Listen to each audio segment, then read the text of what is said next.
यह video class 10th की physics light chapter का 6th पार्ट है। पिछले पार्ट में हमने स्फेरिकल मिरर को इंट्रोड्यूस किया था, साथ ही हमने स्फेरिकल मिरर के टाइप्स और इससे रिलेटेड टर्म्स के बारे में भी डिस्कस किया था। अगर आपने इस चैप्टर के पिछले पार्ट्स को अभी तक नहीं देखा है तो प्लीज़ आप उसे ज़रूर देख लें, लिंक आपको डिस्क्रिप्शन बॉक्स में मिल जाएगी। तो इस वीडियो में हम स्फेरिकल मिरर और इसकी कुछ प्रॉपर्टीज़ के बारे में शॉर्ट में रिवाइज करेंगे, जो कि हमारी इस चैप्टर की आगे की डिस्कशंस में काम आएंगे। तो चलिए शुरू करते हैं। Properties of spherical mirror. जैसा कि हम जानते हैं कि स्फेरिकल मिरर उस मिरर को कहते हैं जिसका रिफ्लेक्टिंग सरफेस स्फेरिकल हो, यानी कि गोलीय दर्पण उस दर्पण को कहते हैं जिसका परावर्तक सतह गोलीय हो। ठीक है, तो मेनली स्फेरिकल मिरर दो तरह के होते हैं, एक कॉन्वेक्स मिरर, ठीक है, और दूसरा कॉनकेव मिरर। कॉन्वेक्स मिरर उस मिरर को कहते हैं जिसका रिफ्लेक्टिंग सरफेस बाहर की ओर कर्व्ड होता है, ठीक है, यानी कि बाहर की ओर वक्रित। तो इस मिरर को आप ध्यान से देखिए, इसका जो रिफ्लेक्टिंग सरफेस है वो कर्व्ड आउटवर्ड है, ठीक है, इसलिए इसे कॉन्वेक्स मिरर कहते हैं। हिंदी में इसे उत्तल दर्पण कहते हैं।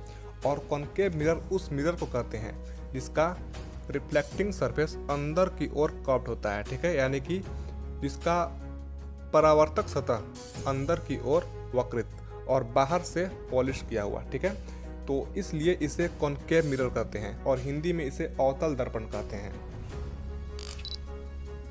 अब हम एक एक करके कॉनकेव मिरर और फिर कॉन्वेक्स मिरर की प्रॉपर्टीज़ को स्टडी करेंगे।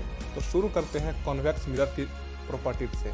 तो कॉन्वेक्स मिरर उस मिरर को कहते हैं जिसका रिफ्लेक्टिंग सरफेस अंदर की ओर कर्व्ड होता है, यानी कि mirror whose reflecting surface is curved inward. Concave mirror की प्रॉपर्टीज को समझने के लिए हमने यहाँ पर एक कॉनकेव मिरर ड्रॉ कर लिया है, जो कि इस काल्पनिक स्फीयर का एक पार्ट है। अब इस कॉनकेव मिरर का जो बीचों बीच का पॉइंट है, यानी कि जो इसका मिड पॉइंट है, उसे हम पोल कहते हैं और इसे P से डिनोट किया जाता है। अब हमने क्या किया है कि इस पोल से होकर गुजरती हुई एक काल्पनिक हॉरिजॉन्टल लाइन ड्रॉ किया है इस तरह से। तो इस काल्पनिक हॉरिजॉन्टल लाइन को प्रिंसिपल एक्सिस कहते हैं। अब ध्यान से देखिए, ये जो कॉनकेव मिरर है, जिस काल्पनिक स्फीयर का एक भाग है, उस स्फीयर का जो सेंटर होता है उसे हम C से डिनोट करते हैं और इसे सेंटर ऑफ कर्वेचर कहा जाता है। अब हमने क्या किया कि लाइट की कुछ रेज जो कि प्रिंसिपल एक्सिस से बिल्कुल पैरेलल हैं, उन्हें मिरर की रिफ्लेक्टिंग सरफेस पे इंसिडेंट करा दिया। तो अब हम यहाँ ऑब्जर्व करते हैं कि सारी की सारी इंसिडेंट रेज मिरर से रिफ्लेक्शन हो जाने के बाद एक पार्टिकुलर पॉइंट पे मीट करती हैं। तो इस पार्टिकुलर पॉइंट को ही फोकस कहा जाता है, फोकस ऑफ द मिरर, ठीक है। तो कॉनकेव मिरर में प्रिंसिपल एक्सिस के पैरेलली आने वाली सारी इंसिडेंट रेज सचमुच में एक पार्टिकुलर पॉइंट पे, यानी कि इस फोकस पे मीट करती हैं और इसे हम स्क्रीन पे भी ऑब्टेन कर सकते हैं, यानी कि इसे हम पर्दे पर उतार सकते हैं। इसलिए इस फोकस को हम रियल फोकस कहते हैं। सेंटर ऑफ कर्वेचर और पोल के बीच की डिस्टेंस को हम R से डिनोट करते हैं, स्मॉल r से। इसे हम रेडियस ऑफ कर्वेचर कहते हैं। और फोकस और पोल के बीच की डिस्टेंस को हम स्मॉल f से डिनोट करते हैं और इसे फोकल लेंथ कहा जाता है। कॉनकेव मिरर की प्रॉपर्टीज़ के बारे में मेनली दो ही बातें याद रखने की ज़रूरत है। पहली बात कि कॉनकेव मिरर में प्रिंसिपल एक्सिस से आने वाली सारी की सारी इंसिडेंट रेज मिरर से रिफ्लेक्शन हो जाने के बाद सचमुच में एक पार्टिकुलर पॉइंट फोकस पे मीट करती हैं। और दूसरी बात ये कि कॉनकेव मिरर का सेंटर ऑफ कर्वेचर और फोकस मिरर के लेफ्ट साइड में होते हैं। तो मेनली हम इन दो ही बातों को याद रखेंगे, जो कि आगे की डिस्कशंस में हमारे काम आएंगी। अब हम कॉन्वेक्स मिरर की प्रॉपर्टीज़ को स्टडी करते हैं। तो कॉन्वेक्स मिरर एक ऐसा मिरर है जिसका रिफ्लेक्टिंग सरफेस बाहर की तरफ कर्व्ड होता है, ठीक है। रिफ्लेक्टिंग सरफेस बाहर की ओर कर्व्ड। कॉन्वेक्स मिरर की प्रॉपर्टीज़ को समझने के लिए हमने यहाँ पर एक कॉन्वेक्स मिरर ड्रॉ कर लिया है, जिसकी अंदर की सरफेस पॉलिश की हुई और रिफ्लेक्टिंग सरफेस बाहर की ओर कर्व्ड है। और यह कॉन्वेक्स मिरर इस काल्पनिक गोले का एक भाग है। ठीक है, तो इस कॉन्वेक्स मिरर में भी जो इसका बीचों बीच का पॉइंट यानी कि जो इसका मिड पॉइंट है उसे भी हम पोल कहते हैं।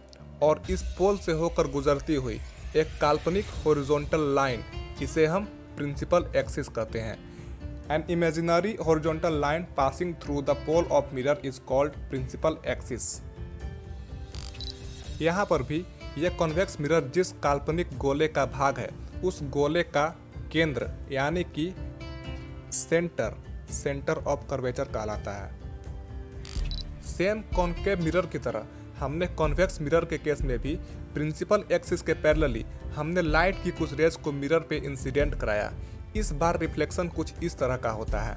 इस बार हम पाते हैं कि लाइट की सारी रेज रिफ्लेक्शन हो जाने के बाद अलग अलग डायरेक्शन में इस तरह से बिखर जाती हैं, जो कि आपस में कभी मिलने वाली है नहीं, पर फिर भी हमें ऐसा भ्रम होता है। हमें सिर्फ ऐसा लगता है कि ये सारी रिफ्लेक्टेड रेज इस पार्टिकुलर पॉइंट से ही आ रही हैं, जो कि इस कॉन्केव मिरर के पीछे हैं।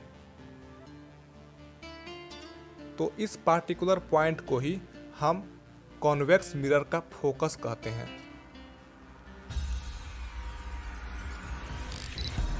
अब ध्यान दीजिए कि कॉन्वेक्स मिरर में लाइट के रिफ्लेक्शन हो जाने के बाद लाइट के रिफ्लेक्टेड रेज असल में फोकस पे मीट नहीं करती हैं।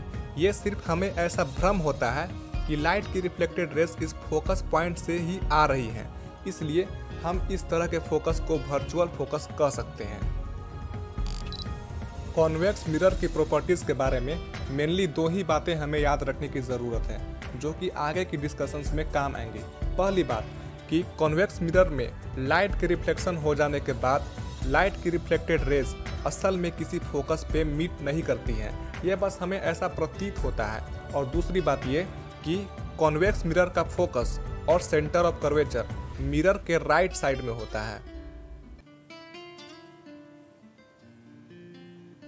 कॉन्वेक्स मिरर में लाइट की रिफ्लेक्शन कॉन्केव मिरर में लाइट की रिफ्लेक्शन से बिल्कुल अलग होती है। एक तरफ कॉन्केव मिरर में सेंटर ऑफ कर्वेचर और फोकस मिरर के लेफ्ट साइड में होते हैं, और दूसरी तरफ कॉन्वेक्स मिरर में सेंटर ऑफ कर्वेचर और फोकस मिरर के राइट साइड में होते हैं। और दूसरी बात कि कॉन्केव मिरर में लाइट की रिफ्लेक्शन हो जाने के बाद लाइट की रिफ्लेक्टेड रेज असल में फोकस पॉइंट पे मीट करती हैं, और वहीं कॉन्वेक्स मिरर में लाइट की रिफ्लेक्शन हो जाने के बाद लाइट की रिफ्लेक्टेड रेज असल में फोकस पॉइंट पे मीट नहीं करती हैं। यह सिर्फ हमें ऐसा प्रतीत होता है।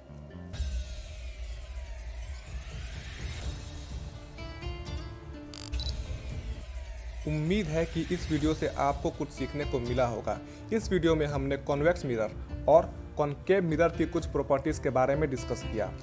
साथ ही हमने ये भी जाना कि कॉन्वेक्स मिरर और कॉन्केव मिरर में लाइट के रिफ्लेक्शंस किस तरह से अलग अलग होते हैं और दोनों के बीच में अंतर क्या है। नेक्स्ट वीडियो में हम रेडियस ऑफ कर्वेचर और फोकल लेंथ के बीच रिलेशनशिप के बारे में डिस्कस करने वाले हैं।